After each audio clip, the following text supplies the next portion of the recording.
Next, I'd like to demonstrate what happens when the object is inside the focal length.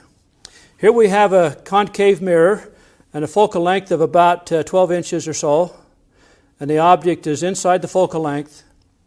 And we see that the image, when we look at it with the other camera, the image is enlarged.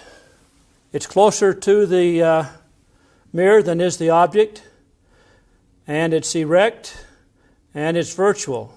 Now watch what happens is I move the object closer. So move the object closer, the image comes up closer, becomes more nearly the same size as the object. Again, when the object is right up close to the surface of the mirror, it behaves more like a plane mirror.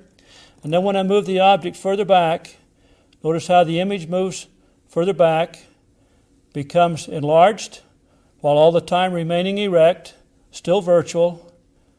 And here we have the object just barely short of the focal length, and we have a highly magnified image, erect, virtual, and enlarged.